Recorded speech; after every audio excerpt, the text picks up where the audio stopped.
મારી બેનપણી હમણાં 2 દિવસથી સોશિયલ મીડિયામાં નથી ને તો મને કે તમે કેમ હમણાં સોશિયલ મીડિયામાં નથી ને વિડીયા નથી બનાવતા કે બંધ કરી દીધો. મેં કીધું ના, હમણાં એક નજીકના બેન મજા નથી ને, મેં તો હોસ્પિટલમાંથી ને લઈને ગઈ હતી. કે પછી ફાફું થઈ ગયું કે બોલો, મારી ખુદની બેનપણી હો, મારી ખાસ જીગર જાન મારી બેનપણી. એને એટલી ઈર્ષા મારા પ્રત્યે. હાલો અમારા ભારત દેશ છે ને માયાળુ ને દયાળુ એટલો ને, પણ હાલો ઈર્ષા કાથી આવી ગઈ ને ખબર નથી પડતી. ઈર્ષામાં તો બીજા માણસને મારી નાખે એટલો ઈર્ષાળુ. હર વ્યક્તિની ઈર્ષા. કોને ખબર પાકિસ્તાનમાંથી આવ્યું હોય કે પછી ઓસ્ટ્રેલિયાથી આવ્યું હોય કે સાઉથથી આવ્યું હોય કે અમેરિકાથી આવ્યું હોય કે ચાઇનાથી આવ્યું હોય, ખબર નહીં હાડી, કે પછી કબ્રસ્તાનમાંથી આવ્યું હોય, કાંઈ ખબર જ નથી પડતી હાડી. હારે રહેવાવાળા દયા ભાવ એટલો રાખે, એટલી લાગણી રાખે, પ્રેમ ભાવ એટલો રાખે. અને ઈર્ષામાં માણસને જીવતો માન નાખે. આવા અમારા ભારત દેશના લોકો. ભારત દેશ તો બહુ સરસ અધ્ધર છે, પણ હાળું કહેવત જૂનવાણી અમારી બહુ હાસી છે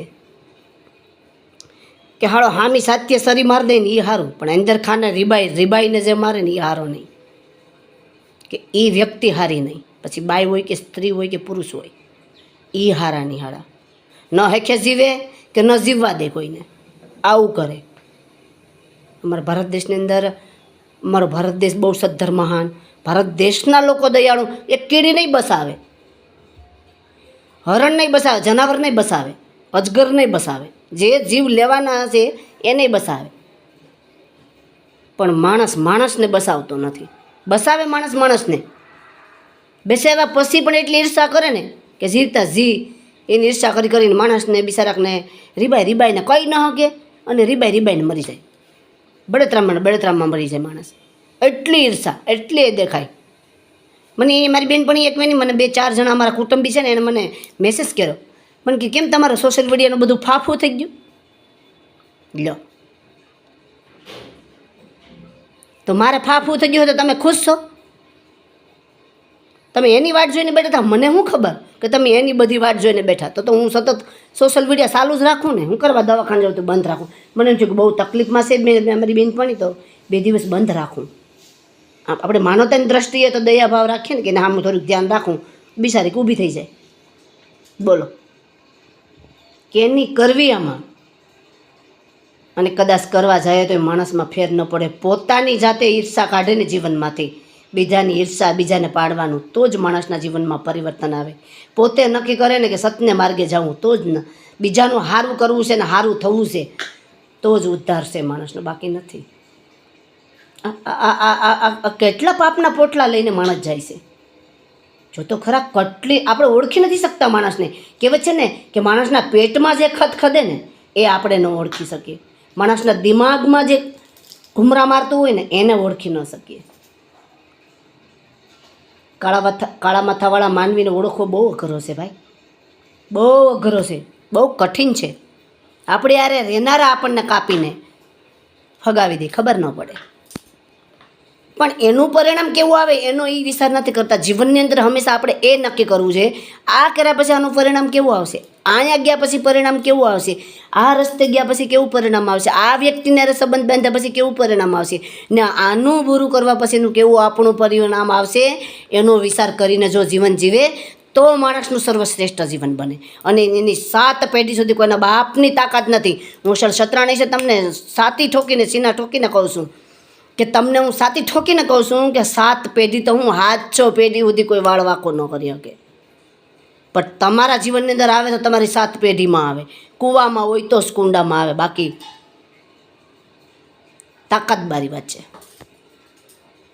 ગમે એટલા પૂજા પાઠ જપ તપ કરો ને, તમારા જ મનને દિમાગમાં ને વિચારમાં ને બુદ્ધિમાં ગમે એટલા શ્રાવણ મહિના કરો, 1 ટણા કરો, સોમવાર કરો, ગમે એટલા બીલી પત્ર ચડાવો, ગમે એટલા સત્સંગ કરો, દૂપમાળા કરો, ગમે તે કેટલા ઘી હવન ઓમ કરો, ગૌશાળામાં ગમે એટલા સારા નાખો, ગૌશાળાઓ બંધાવો, અનાથ આશ્રમમાં વૃદ્ધાશ્રમમાં ગમે એટલું દાન પુણ્ય કરો, તમારા જ પેટમાં જો પાપ હોય તો તાકાતબારી વાત કે તમને એનું એક કંઈ પુણ્ય નહીં મળે. તમે એવું નક્કી કરતા હોય ને, આપણે ઘણી વખત એમ કહીએ ભાઈ મેં હું એવા પાપ કર્યા હે, ગયા જન્મે મેં આવું કર્મ કર્યો, આ જન્મે, પણ તારા પેટમાં પાપ છે, તારા મનમાં મેલ છે. તાકાતબારી વાત છે કે તમને એનું સંપૂર્ણ પુણ્ય મળે જ નહીં. બધાને અનિલ અંબાણી બનવું, મારે બનવું. આપણા ગત જન્મના ખટારા ભરીને પાપ કર્યા, બીજાના હેરી પાડોશી આજુબાજુના ગામના સગા સંબંધીની ઈર્ષા કરીને બધાને નખોદ જ કાઢ્યું હોય. ખબર ન પડે કે કોણે નખોદ કાઢ્યું, આપણે ગોતવા જવા પડે કે હાળું આ ષડયંત્રના આ હળગું કેતું. એને ગોતવા જાય તો લાંબુ માસીને ને ફઈના ને મામા ને એના કાકા ને એના ફૂઈના ને એ તો વેવાઈના ને વેવાઈની બેન ને વેવાઈના છોકરાની વહુ ને એની બેન ને એનો ભાઈ ને એની ભાભી ને આ લાંબી લાન થાય કે આ લોકોએ અહીંથી શરૂઆત કરી. એ વાતનો હતો પતો જ તમને મળે નહીં કે આ ક્યાંથી શરૂઆત થઈ અને આ કોનું હેડગું, આ કોણ બરબાદ થયો ને આ મેરો કોને મારી. જો સત્ય હોય તો લાઈક શેર સબસ્ક્રાઈબ કરજો અને આપણા જીવનમાં ઉતારજો, યાની કે તમારા જીવનમાં ઉતારજો. મારા જીવનમાં તમે ઓલરેડી ઉતારી જ લીધું, કેમ કે મને જ્યારથી સમજાણું અને જ્યારથી મને આ વ્યક્તિ મળ્યા પછી મને જેણે મને સમજાવ્યું છે જીવન, બરાબર, ત્યારથી મેં તો મારા જીવનમાં સમજી જ લીધું છે. સારું ન થાય તો કાંઈ નહીં, પણ કોઈને બુરું ન કરવું. પછી તે ગમે એટલું આપણું ભલે બુરું કરતો હોય, 1000 હાથવાળો આપણને બસાવવાવાળો હશે, 100% બધા જ જો આવું નક્કી કરી લે ને કોઈનું બુરું જ ન કરી શકે. 1 સેકન્ડમાં પ્રલય કરતો હોય એ હું ન કરી શકે ભાઈ. એ જ મારો મહાદેવ શિવ શક્તિ અર્ધનારેશ્વર, જેને હું મારા જગત ગુરુ કહું છું, આપણા બધાનો ગુરુ છે. એટલે કહેવાનું તાત્પર્ય, આપણા જીવનની અંદર જ્યાં સુધી પરિવર્તન ન આવે ને ત્યાં સુધી આપણે જીવા ન ગણાય. આપણા બાળકોનું ભવિષ્ય શું, આપણે હું મેળવવા જઈએ અને આપણે હું ખોઈ બેઠા છે, આપણને ખુદને ખબર નથી. સત્યને ખોયું છે અને અસત્યને આપણે મેળવવા દોડી રહ્યા છે. આ જ આપણો ધર્મ અને કર્મ થઈ ગયું છે અત્યારે. સત્ય લાગે તો કોમેન્ટ કરી જવાબ દેજો અને તમારા જીવનમાં ઉતારજો.